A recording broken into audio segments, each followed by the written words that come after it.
Welcome to మన TV. ముందుగా headlines చూద్దాం. ఢిల్లీలో కొనసాగుతున్న ఏపీ సీఎం చంద్రబాబు పర్యటన. నితిన్ గడ్కరీని కలిసిన చంద్రబాబు అనంతరం కుమారస్వామితో కీలక సమావేశం. విశాఖ ఉక్కు పరిశ్రమపై చర్చ.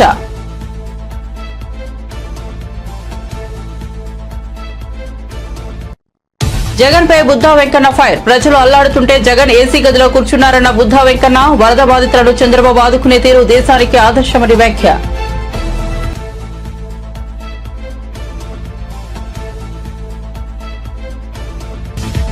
చిరుద్యోగుల చేతిలో డబ్బులు లేక సరుకులు కొనలేకపోతున్నారన్న కేటీఆర్. అవుట్ సోర్సింగ్ మొదలు గెస్ట్ లెక్చర్స్ వరకు ఎవరికి జీతాలు లేవన్న కేటీఆర్. 1వ తేదీనే జీతాలు ఇస్తామన్న మాటలు ఎక్కడికి పోయాయని ప్రశ్న. గుంటూరు జిల్లా కలెక్టరేట్ లో సమావేశం. అమరావతి నిర్మాణం, సేవా, ఉపాధి రంగాలపై సమీక్ష. స్వర్ణాంధ్ర ఆర్ట్ 2047 ప్రణాళిక కోసం సూచనలు తీసుకున్నామన్న మంత్రి Nadendla.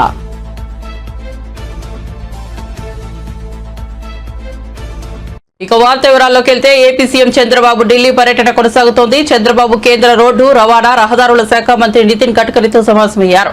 Amaravati out ring road, national హైవేల అభివృద్ధి తదితర అంశాలను ఈ అంశంలో చర్చించారు. ఈ సమావేశం అనంతరం ఢిల్లీలో సీఎం చంద్రబాబు అధికారిక నివాసానికి కేంద్ర ఉక్కు శాఖ మంత్రి కుమారస్వామి వచ్చారు. విశాఖ ఉక్కు పరిశ్రమను SAIL steel authority of India limited లో విలీనం చేయడంపై చంద్రబాబు కుమారస్వామి మధ్య కీలక చర్చ జరిగింది. సెయిల్లో విలీనం అనంతరం విశాఖ ఉక్కు పరిశ్రమ పరిస్థితి, కార్మికుల స్థితిగతులు మెరుగవ్వాలనే విషయాన్ని చంద్రబాబు కేంద్ర మంత్రి కుమారస్వామికి స్పష్టం చేశారు. ఈ నెల 14వ తేదీ నుంచి రాష్ట్రంలోని పంచాయతీల్లో నిర్వహించే పల్లె పండుగ కార్యక్రమంపై జిల్లా కలెక్టర్లు అధికారులకు దిశానిర్దేశం చేసేందుకు రాష్ట్ర సచివాలయం నుంచి వీడియో కాన్ఫరెన్స్ నిర్వహించిన ఉప ముఖ్యమంత్రి, పంచాయతీరాజ్ గ్రామీణాభివృద్ధి శాఖ మంత్రి పవన్ కళ్యాణ్.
దండగమారి పాలనలో పండుగ పూట కూడా పస్తులేనంటూ BRS working president KTR X వేదికగా ట్వీట్ చేశారు. ఉద్యోగులకు వేతనాలు లేక ఇబ్బందులు పడుతున్నారంటూ ఓ పత్రికలో వచ్చిన కథనాన్ని కేటీఆర్ పోస్ట్ చేశారు.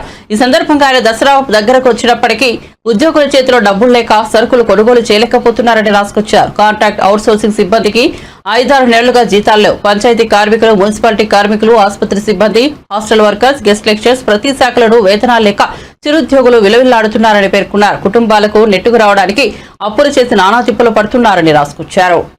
పిఠాపురంలో దళిత మైనర్ బాలికపై టీడీపీ కార్యకర్తలే లైంగిక దాడి చేశారని ఏపీ మాజీ మంత్రి కురసాల కన్నబాబు ఆరోపించారు. పిఠాపురంలో ఓ మైనర్ బాలికకి మద్యం తాగించి అత్యాచారం చేసిన ఘటన రాష్ట్రంలో కలకలం సృష్టిస్తోంది. ఇందిరానగర్ మాజీ కౌన్సిలర్ భర్త జాన్ బాబు మైనర్ బాలికను మద్యం తాగించి ఆపై అత్యాచారం చేశాడు. ఈ వ్యవహారంలో ఓ మహిళ కూడా అతనికి సహాయం చేసినట్లు బాధితురాలి కుటుంబ సభ్యులు తమ ఫిర్యాదులో పేర్కొన్నారు. సోమవారం రాత్రి బలవంతంగా ఆటో ఎక్కించుకుని డంపింగ్ యార్డ్ దగ్గరకు తీసుకెళ్లినట్లు ఫిర్యాదులో పేర్కొన్న విషయం తెలిసిందే.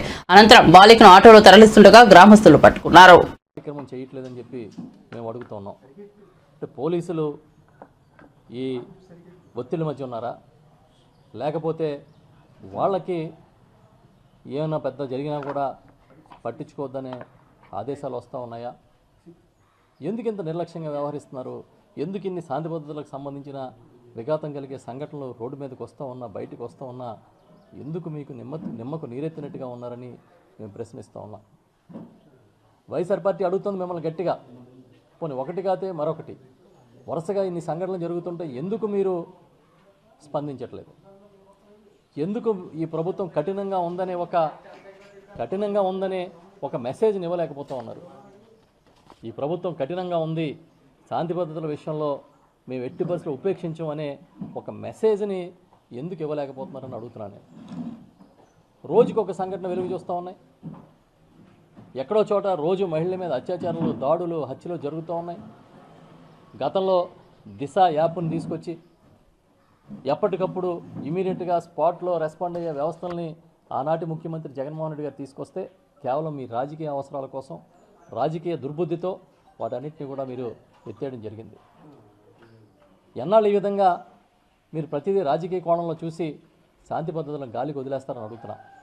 నిన్న పిఠాపురంలో జరిగిన ఇన్సిడెంట్, అక్కడున్న ఒక డంపింగ్ యార్డ్ దగ్గర కార్మికులు అడ్డుకున్నారని చెప్తున్నారు. లేకపోతే అది కూడా వెలుగులోకి రాకపోవడం. ఇలాంటి సంఘటనల్లో చాలా కఠినంగా వ్యవహరిస్తోంది ఈ ప్రభుత్వం శాంతి భద్రతలను కాపాడే విషయంలో అని చెప్పకపోతే ఇది చాలా ఉదాసీనంగా ఈ ప్రభుత్వం వ్యవహరిస్తూ ప్రజల మాన ప్రాణాలని గాలికి వదిలేసిందనే ఒక పెద్ద సంకేతం ప్రజలకు ఇచ్చినట్టు అని చెప్పి మేము భావిస్తూ ఉన్నాం. ఇంకా గత 2 రోజులుగా చూస్తూ ఉన్నాం మీడియాలో, చాలా ఆశ్చర్యం అనిపిస్తోంది. కొంతమంది వరదలు వచ్చినా, కరువు వచ్చినా పండగ చేసుకుంటారని చదివేవాళ్ళం. ఇవాళ చంద్రబాబు నాయుడు గారి ప్రభుత్వం మొన్న వచ్చిన వరదని పండగలా మార్చేసినట్టు కనబడుతుంది. చంద్రబాబు నాయుడు గారు ఎప్పుడో మాట చెప్తారు, సంక్షోభం నుంచి నేను సంపదను సృష్టిస్తాను అని. ఇప్పుడు ఆ సంక్షోభం నుంచి ఈయన సంపదను సృష్టించినట్టు కనిపిస్తుంది. అసలు ఆశ్చర్యం. విజయవాడ మొట్టమొదటిసారిగా బుడమేరు పోటెత్తి మునిగిపోయి అతలాకుతలం అయిపోయి వేలాది కుటుంబాలు బయటకు వచ్చే దారి లేక ఇళ్లల్లో ఉండిపోయి కనీసం వాళ్ళని సకాలంలో బయటికి తీసుకురాలేని దుస్థితిలో ప్రభుత్వం కూరుకుపోయి, సాక్షాత్తు ముఖ్యమంత్రిగా ఉన్న చంద్రబాబు నాయుడు గారు ఏదో నేను బస్సులో పడుకున్నాను, కలెక్టరేట్ దగ్గర బస్సు పెట్టుకుని పడుకోవడం, రోజు 1 గంట సేపు వెళ్ళి ఫోటోలు తీయించుకోవడం, ఇవన్నీ చూసాం. నిజంగా ఒక పెద్ద ఫెయిల్యూర్ అది. ప్రభుత్వం సకాలంలో వరద సహాయక చర్యలు తీసుకోలేకపోయింది, పూర్తిగా వైఫల్యం చెందిందని అనడానికి మొన్న వచ్చిన వరదల్లో ప్రభుత్వం వ్యవహరించిన తీరే ఒక ప్రధానమైన మనకి కళ్ళ కట్టినట్టు కనిపించే అంశంగా భావిస్తూ ఉన్నాం. తీరా చూస్తే government of Andhra Pradesh heavy floods వచ్చిన సందర్భంగా ఎన్యూమరేషను, లాసెస్, జరిగిన ఖర్చులు అని ఒక నివేదిక వచ్చింది. ఆ నివేదికను చూస్తే అసలు స్వరూపం, ఈ తెలుగుదేశం పార్టీ కూటమి ప్రభుత్వం అసలు స్వరూపం బయటపడింది. అసలు నవ్వుతాడనే సిగ్గు కూడా లేదు ఎవరికి. జనం అసలు మనల్ని చూసి ఏమనుకుంటారో అనే సిగ్గు కూడా లేని పరిస్థితిలో ఈ ప్రభుత్వం వ్యవహరిస్తుంది. అసలు చంద్రబాబు నాయుడు హయాంలో అవినీతి వరదలో బురద కలిసినట్టు కలిసిపోతుంది. ఆయన నేను చెప్పాను కదా, సంక్షోభం నుంచి సంపదను సృష్టిస్తానంటాడు.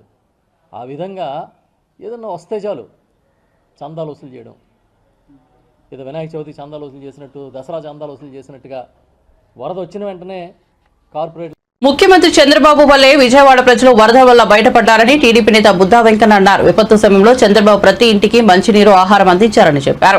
చంద్రబాబు ప్రజలను ఆదుకున్న తీరు దేశానికి ఆదర్శమని అన్నారు. ప్రభుత్వానికి వస్తున్న ప్రజల ఆదరాభిమానాలను చూసి వైసీపీ నేతలు తట్టుకోలేకపోతున్నారని విమర్శించారు. వరదలను అడ్డం పెట్టుకుని దోపిడీ చేస్తున్నారంటూ దుయ్యబట్టారు. వరదల్లో అవినీతి జరిగిందనే విషయంపై బహిరంగ చర్చకు రావాలని బుద్దా వెంకన్న డిమాండ్ చేశారు. వరదలు వచ్చినటువంటి ఏరియాల్లో నువ్వేం చేసావు? అలాగే వరద సహాయానికి ₹1 కోటి ఇస్తానని ప్రకటించావు. ఆ ₹1 కోటి ఎవరికి ఇచ్చావు, ఎక్కడ పెట్టావు, ఏం చేసావు? అలాగే జగన్మోహన్ రెడ్డి, నువ్వు 10 రోజులు విజయవాడ నగరం అంతా వరదమయం అయితే చంద్రబాబు నాయుడు గారు 10 రోజులు కూడా కలెక్టరేట్లో ఉండి అధికారులని, ఇటు నాయకుల్ని, అటు కార్యకర్తల్ని, ఇంకోవైపు ప్రజల్ని సమన్వయం చేసి కలెక్టరేట్లో ఉండడమే కాకుండా ఆయన ప్రొక్లైన్ మీద దాదాపు ఒక్క రోజుగా 12 గంటలు తిరిగినటువంటి దాఖలాలు మన ప్రజలు చూశారు. నువ్వెక్కడైనా నీ ప్యాంటుకి బురద అంటేలాగా తిరిగావా? నువ్వెక్కడ తిరిగావు? కృష్ణలంక కట్టమించి బ్యారేజీ వరకు వచ్చావు. వచ్చి ఆహా విజయవాడలో 3 ఓడిపోయాం, విజయవాడలో ఎమ్మెల్యేలు 3 ఓడిపోయాం, ఎంపీ ఓడిపోయాం, విజయవాడ ప్రజలకి తగిన శాస్తి జరిగింది అన్నట్టుగా నువ్వు ఎకిలి నవ్వులు నవ్వుతూ వెళ్ళినటువంటి విధానాన్ని ప్రజలు గమనించారు. మీరా చంద్రబాబు నాయుడు గారు దీంట్లో అవినీతి చేశాడు అని చెప్పేది? నువ్వు వరదలు వచ్చినప్పుడు అక్కడ సాయం కేజీ బియ్యం తూర్పుగోదావరి జిల్లాలో జగన్మోహన్ రెడ్డి ఉండగా వరదలు వస్తే అక్కడ కేజీ బియ్యం, పావు కేజీ పంచదార, 4 ఉల్లిపాయలు, 3 టమాటాలతో సరిపెట్టినటువంటి ముఖ్యమంత్రి ఈ జగన్మోహన్ రెడ్డి. మీరా చంద్రబాబు గారి మీద మాట్లాడేది? మీరా చంద్రబాబు గారి నిజాయితీ గురించి మాట్లాడేది? ఇవాళ మళ్ళీ 10 రోజుల్లో క్లీన్ అండ్ గ్రీన్ లాగా అసలు వరదలు వచ్చినటువంటి దాఖలాలే ఎక్కడ కనిపించకుండా వరదలు వచ్చిన ప్రతి ప్రాంతాన్ని దగ్గరుండి శుభ్రం చేసినటువంటి ఏకైక ముఖ్యమంత్రి చంద్రబాబు నాయుడు గారు. ఇవాళ ఢిల్లీ వెళ్ళి కూడా ఢిల్లీలో అక్కడ మంత్రులను కలిసి, ప్రధానమంత్రిని కలిసి ఇవాళ ఇక్కడ జరిగినటువంటి విపత్తు ఏదైతే ఉందో ఆ విపత్తు గురించి మాట్లాడినటువంటి ముఖ్యమంత్రి చంద్రబాబు నాయుడు గారు.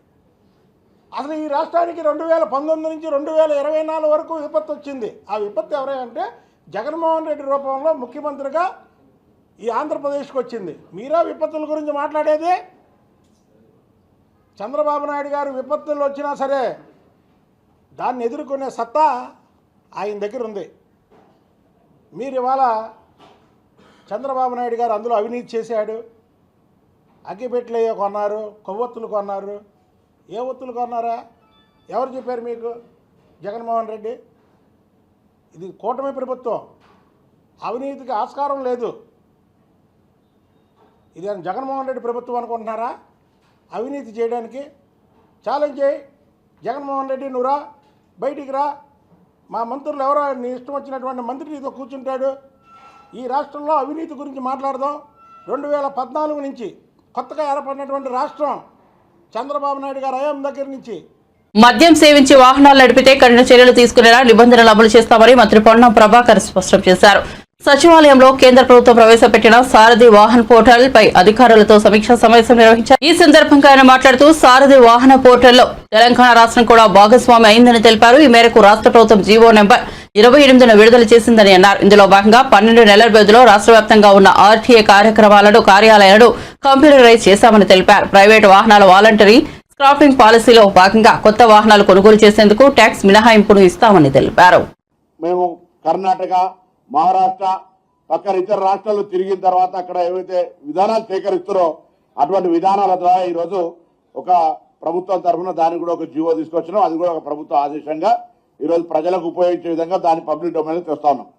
ఇది కాక ఆటోమేటిక్ టెస్టింగ్ స్టేషన్స్ అంటే ఇప్పుడు ఫిట్నెస్ సర్టిఫికేట్ అనేది క్షేత్రస్థాయిలో ఉన్నటువంటి ఆర్టీఓ కార్యాలయాలలో సరైన విధంగా ప్రాపర్గా జరగడం లేదు అనేటువంటి ఒక ఆలోచన, నివేదికలు ఉన్నాయి. దానికి అనుగుణంగా కేంద్ర ప్రభుత్వం కూడా అందుకు సంబంధించి అన్ని రకాలుగా ఈ యొక్క నూతన విధానం automatic testing station fitness certificate ఇచ్చే అంశాన్ని తీసుకొచ్చినట్టయితే వాళ్ళు కూడా ఈ పథకానికి మద్దతునిస్తా ఉన్నారు. కాబట్టి దాన్ని కూడా తెలంగాణలో ఇప్పటి వరకు లేదు, మ్యాండేటరీ చేస్తూ వాయిదాలు అంటే దాని ప్రాజెక్ట్ ఒక్కొక్క కాస్ట్ 8 crores అవుతుంది. అటువంటి ఈ రాష్ట్రంలో 37 సెంటర్లలో అన్ని కూడా ట్రాఫిక్ దీనికి సంబంధించిన ఆటోమేటిక్ టెస్టింగ్ స్టేషన్స్ కూడా ఏర్పాటు చేసే ప్రక్రియ చేస్తాను. వీటన్నిటి ముఖ్య ఉద్దేశం కూడా మేము తెలంగాణ రాష్ట్రంలో ఉన్నటువంటి వాహనదారులందరికీ కూడా ఎటువంటి పొల్యూషన్ సంబంధించిన ఇష్యూ కావచ్చు, లేదా ఫిట్నెస్ కు సంబంధించిన ఎక్కడ కూడా ఇబ్బంది లేకుండా ఉండాలనేటువంటి ట్రాన్స్పరెంట్ సిస్టమ్ కావచ్చు, అన్నిటికంటే ఎక్కువగా కొంత కఠినతరమైనటువంటి నిబంధనలు పాటించడం ద్వారా ఇలా మామూలుగా మనం చూసాం. మన తెలంగాణలో వరదలు వస్తే ఒక 20-30 మంది చనిపోతే అది ఒక పెద్ద ఆందోళనకరమైనటువంటి వార్త. ఇలా మిగతా అనేక బస్సు యాక్సిడెంట్లు ఇతరత్ర జరిగినా 100-1000 చనిపోతేనే పెద్ద ఆందోళనకరమైనటువంటి పరిస్థితి. అటువంటిది దేశవ్యాప్తంగా ఉన్న సమాచారం లెక్క ప్రకారంగా సంవత్సరానికి 160,000 మంది యాక్సిడెంట్లు చనిపోతున్నటువంటి పరిస్థితి.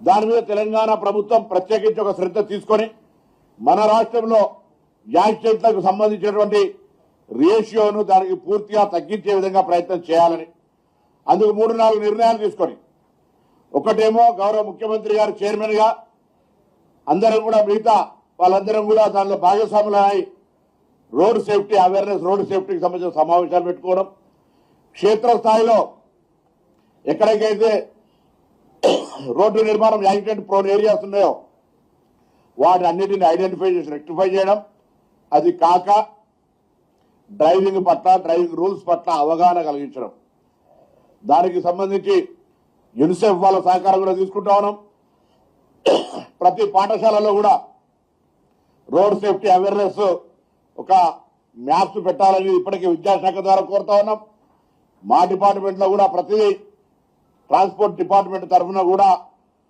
ఈ రోడ్ సేఫ్టీకి సంబంధించిన అవేర్నెస్ తీసుకుంటాం వచ్చే నెలలో రోడ్ సేఫ్టీ మంత్ ఉంది అది వీకే ఉంటుండే దాన్ని మంత్ వైజ్ చేసి విద్యార్థులందరికీ దాని పట్ల అవగాహన రావాలి జీబ్రా లైన్ అంటే ఏంది సిగ్నల్ క్రాస్ అంటే ఏంది ఓవర్ రైడింగ్ అంటే ఏంది లెఫ్ట్ సైడ్ ఫ్రీ అంటే ఏంది ఈ విధంగా అన్ని రకాలుగా అవగాహన కలిగినట్టయితే పిల్లలకు విద్యార్థి దశలోనే కనీసం నియమ నిబంధనలు పాటించి వాటిని ప్రాణాల నుంచి రక్షించబడతారనేటువంటి ఒక ఆకాంక్ష అంతేగాక రాష్ట్ర వ్యాప్తంగా ఇప్పటికే కొంత ప్రభుత్వం మారిన తర్వాత రూల్స్ కఠినతరం చేయాలని కొత్తగా మేమేదో రూల్స్ తయారు చేయడంలో ఉన్న రూల్స్ తో పాటుగా సుప్రీంకోర్టు నిర్దేశన సూత్రాలకు అనుగుణంగా ఇప్పటికే ఈ రాష్ట్రంలో 8,000 మంది లైసెన్సులను రద్దు చేయబడ్డాయి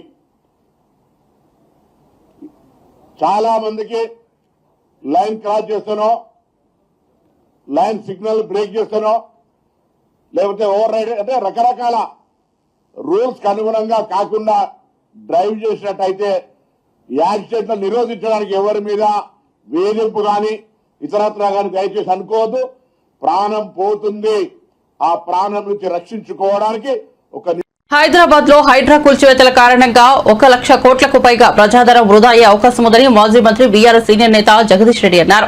ఇప్పటికే 1000 కోట్ల వరకు ప్రజలు నష్టపోయారన్నారు. హైదరాబాద్ లోని తెలంగాణ భవన్లో మీడియాతో మాట్లాడుతూ మూసీ సుందరీకరణకు కాంగ్రెస్ ప్రభుత్వం ప్రణాళిక ఏమిటో చెప్పాలని నిలదీశారు. చెరువులు మూసీ పరిస్థితిపై చర్చకు సిద్ధమా అని సవాల్ విసిరారు. అసలు ప్రభుత్వం వద్ద మూసీపై డీపీఆర్ ఉందా అని ప్రశ్నించారు.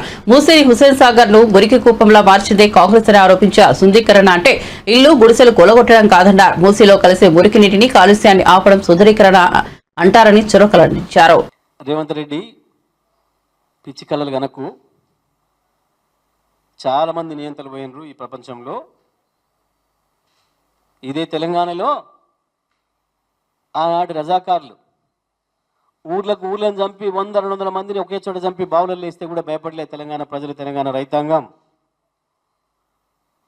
నేటువంటి వాళ్ళకి గింతంతా కేవలం 5-6 మంది సోషల్ మీడియా పిల్లల మీద కేసులు పెట్టి జైలు వేస్తే ప్రజలు మాట్లాడడం మానేస్తారు, ప్రజలు ప్రశ్నించడం మానేస్తారు అని అనుకుంటే నీకు మించిన మూర్ఖుడు ఉండడం.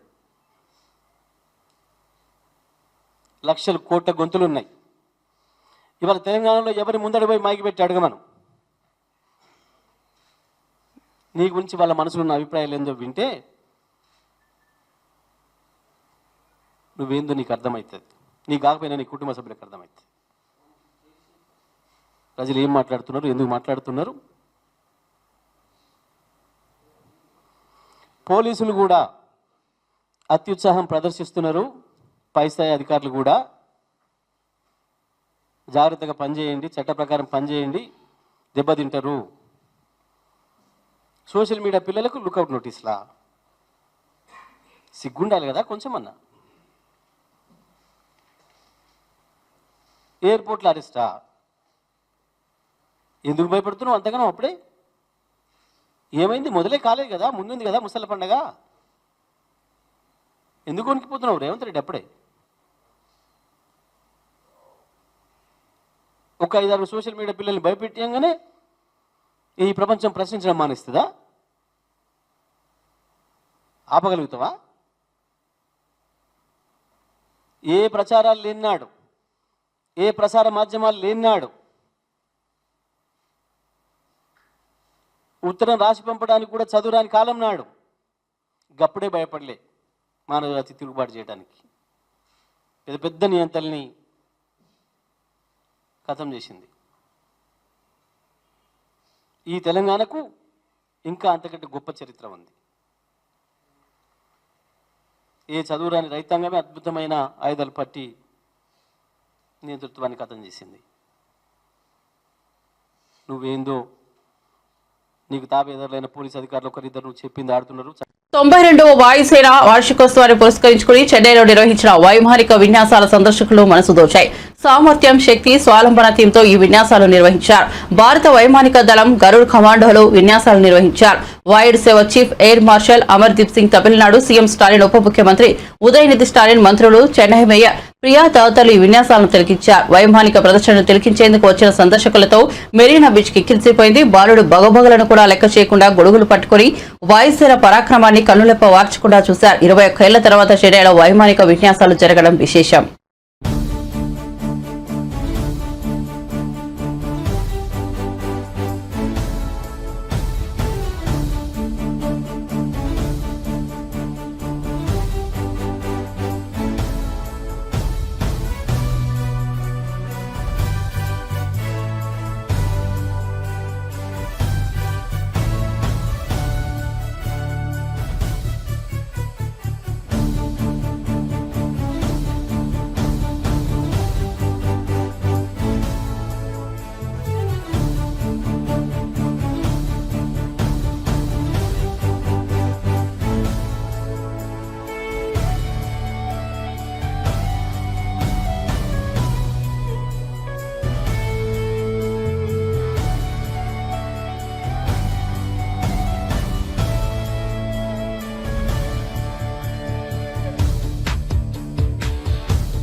జరుగుతున్న ఈ నేపథ్యంలో జైపూర్ లో కొందరు నిర్వాహకులు వినూత్నంగా అమ్మవారి మండపాన్ని ఏర్పాటు చేశారు.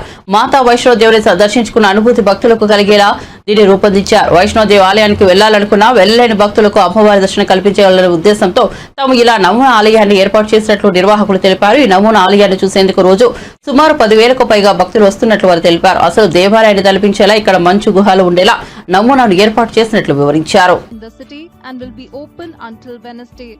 Devotees can visit it from 5 p.m. to 10 p.m. వారణాసిలోని దుర్గాపురి ఆలయంలో 250 ఏళ్ల క్రితం నెలకొల్పిన అమ్మవారి విగ్రహాన్ని ఇప్పటికీ నిమజ్జనం చేయట్లేదు. ఈ విగ్రహాన్ని నిమజ్జనం చేయవద్దని సాక్షాత్తు అమ్మవారి కోరినట్లు ఇక్కడ ప్రజల విశ్వాసం. దసరా నవరాత్రుల సందర్భంగా 1767లో మట్టితో చేసిన అమ్మవారి విగ్రహాన్ని ఏర్పాటు చేశారు. నవరాత్రులు పూర్తయ్యాక నిమజ్జనం కోసం విగ్రహాన్ని ఎత్తడానికి ప్రయత్నించగా ఎంతకీ సాధ్యం కాలేదు. 2 రోజుల తర్వాత మళ్లీ ప్రయత్నించడం విఫలమైంది. తర్వాత ఒక రోజు అమ్మవారు కలలో కనిపించి తనను ఇక్కడే ఉండాలని ఉందని, నిమజ్జనం చేయవద్దని చెప్పిందని ప్రజలు చెబుతున్నారు. దీంతో ఆ దుర్గమ్మ విగ్రహం 257 ఏళ్లుగా ఇక్కడే ఉందని ఆలయ సిబ్బంది తెలిపారు.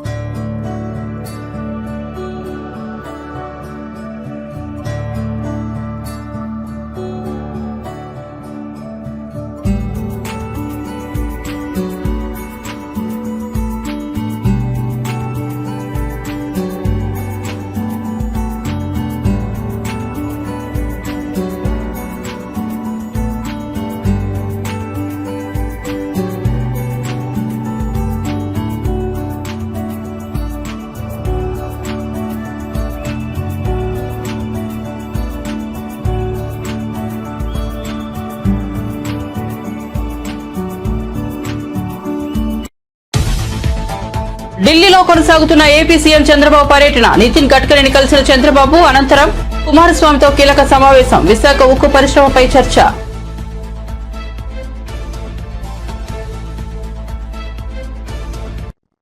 జగన్ పై బుద్ధా వెంకన్న ఫైర్. ప్రజలు అల్లాడుతుంటే జగన్ ఏసీ గదిలో కూర్చున్నారన్న బుద్ధా వెంకన్న. వరద బాధితులను చంద్రబాబు ఆదుకునే తీరు దేశానికి ఆదర్శమని వ్యాఖ్య.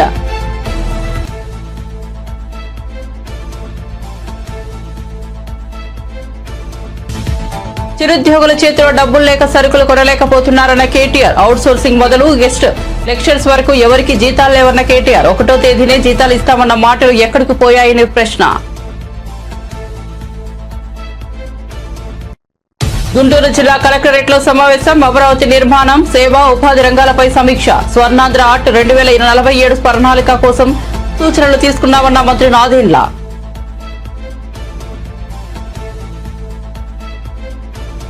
మరిన్ని అప్డేట్స్ కోసం చూస్తూనే ఉండండి మన టీవీ.